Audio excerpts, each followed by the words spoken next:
नमस्कार, आप देख रहे हैं डीप सर 6 और आज बात करेंगे एसजेवीएन और इजी ट्रिप प्लानर के ऊपर। तो दोनों के ऊपर न्यूज़ आई है और दोनों की न्यूज़ अलग अलग प्रकार की, एक प्रोग्रेस की तरफ वाली न्यूज़ है और एक कंपनी के अंदर एग्जिट वाली न्यूज़ आ रही है। सबसे पहले आप सभी को हाथ जोड़कर नए साल की बहुत बहुत शुभकामनाएं। इस साल आपके जीवन के अंदर बहुत सारी हनुमान जी एक दया दृष्टि करेंगे और सबके जीवन के अंदर एक बलशाली उन्नति आपको देखने को मिलेगी। तो हमारा पहला प्रयास होना चाहिए अपने को सुधार करके आगे की तरफ बढ़ना, तब हमारे ऊपर सारी कृपा होनी शुरू हो जाएगी। अब मैं आपको 13 जनवरी से जो है डेट ऑफ बर्थ के बारे में फिर से चीज़ें देखना शुरू करूंगा। उससे पहले भी कर सकता हूं क्योंकि अभी हमारा फेसबुक जो है ब्लॉक है ना, तो वो जब सही होगा तब हम उसको आपको चीज़ों के अनुसार बताएंगे। एसजेवीएन जो है आपको पता ही है, सर रिन्यूएबल एनर्जी वाली कंपनी है और इसके पास अच्छा खासा पोर्टफोलियो है। अच्छा खासा मतलब सोलर में, पवन में, हाइब्रिड में, जल विद्युत में अच्छा खासा कंपनी वर्क करती है। और इस कंपनी का प्रोजेक्ट जो है काफ़ी कंपनियों को अच्छा लगता है, जिसके अंदर से आईओसी भी है और उसने अपनी दीर्घकालीन इससे समझौते कर रखे हैं, जहाँ से वो अपनी नवकरणीय ऊर्जा के लिए आगे बढ़ने की क्षमता को इसके द्वारा, एसजेवीएन के द्वारा देखने की कोशिश में है। ये न्यूज़ बहुत पहले की है, ये मैं आपको पहले ही बता चुका हूँ। अभी हाल ही के अंदर अगर हम देखें तो एसजेवीएन की करीब 12,000 मेगावाट की पंप स्टोरेज परियोजना चल रही है, जिसको ये विकसित करेगा, जहाँ पर महाराष्ट्र हो गया, आपका मिजोरम हो गया, कर्नाटक हो गया, हिमाचल प्रदेश हो गया। यहाँ पर इनकी पंप स्टोरेज परियोजना चल रही है जो करीब 12,000 मेगावाट की है। और आज की न्यूज़ आपको देखने को मिलेगी वो आ रही है बिहार से, और बिहार के अंदर ये 1,000 मेगावाट की पंप स्टोरेज प्रोजेक्ट के लिए इसने बिहार सरकार के साथ समझौते पर हस्ताक्षर कर दिए। यहाँ से एक चीज़ देखने को मिलेगी, एसजेवीएन की जो बढ़ती डिमांड हो रही है, एक तो इसके कार्यों के अनुसार हो रही है और दूसरा जिस चीज़ के लिए कार्य करता है वो एक जानदार कार्य है जो नवकरणीय ऊर्जा के लिए।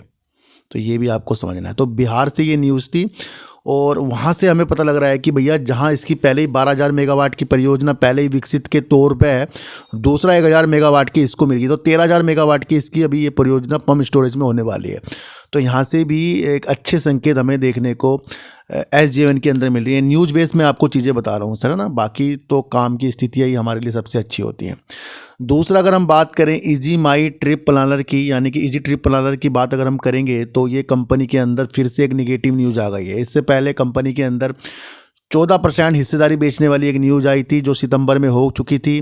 फिर उसके बाद 14% की एक और प्रमोटर जो इसके अंदर हैं, निशांत पट्टी जी, जिन्होंने 14% की पहले बेची, इस बार भी वो 14% की बेचने की योजना के तहत एक न्यूज़ निकल कर आई थी, जिसके अंदर से कल उन्होंने 1.4% की हिस्सेदारी ही सेल कर पाए हैं बस वो। पर आज एक न्यूज़ और देखने को मिल गई कि उन्होंने ही जो एक प्रमोटर थे कंपनी के सीईओ पद से इस्तीफा दे दिया है और अपने व्यक्तिगत कारणों के अनुसार। तो इजी ट्रिप प्लानर से उसके प्रमोटर जहां अपनी पूरी हिस्सेदारी बेचने की सोच रहे थे, जिसका नाम था निशांत पट्टी, उन्होंने 1.4% की ही बेच पाए, यानी कि 14 पहले बेच दी, फिर 14 में से फिर पूरा बेचना था तो 1.4% की बेची। और एक और निगेटिव न्यूज़ आएगी कि वही कंपनी से एग्जिट कर रहे हैं। यहाँ से क्या चीज़ देखने को मिल रही है कि जब प्रमोटर ही अपने पद से इस्तीफा दे रहे हैं, अपनी हिस्सेदारी को बेच रहे हैं, तो कंपनी को संभलने में अब फिर से वक्त लगने की स्थिति आएंगी। अभी हाल ही में कंपनी ने बोनस की स्थिति अभी हमें सबको समझाई थी, है ना। तो बोनस अपनी जगह होती है और ये चीज़ें अपनी जगह होती हैं। न्यूज़ आती रहेंगी, वीडियो बनती रहेंगी और वीडियो बनने का माध्यम सिर्फ न्यूज़ से अपडेट कराने का है। और न्यूज़ आपको कैसी लगी एक बार मुझे ज़रूर बताना। तो फिर से आपको कह रहा हूँ नए साल की बहुत बहुत शुभकामनाएं। अगर आज आपको रिलायंस इंडस्ट्री को समझना है कि वो नवकरणीय ऊर्जा के अंदर उसने क्या काम किया, 5 साल के अंदर वो क्या काम कर रहा था रिलायंस इंडस्ट्री, जो आगे जाकर उसको फल देगा। दूसरा एड़ा के ऊपर भी मैंने वीडियो बनाई है, उसे भी आप समझ लेना। सुजलोन एनर्जी के ऊपर भी वीडियो बनाई है, उसे भी आप समझ लेना। रात के 7 से 8 बजे के बीच वो वीडियो आएगी।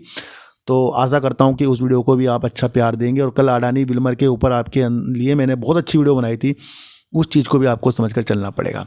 तो आज की वीडियो से आपको क्या समझ में आया सर, एक बार मुझे ज़रूर बताना। तो फिर मिलेंगे आपसे नई वीडियो के साथ, जब तक के लिए नमस्कार।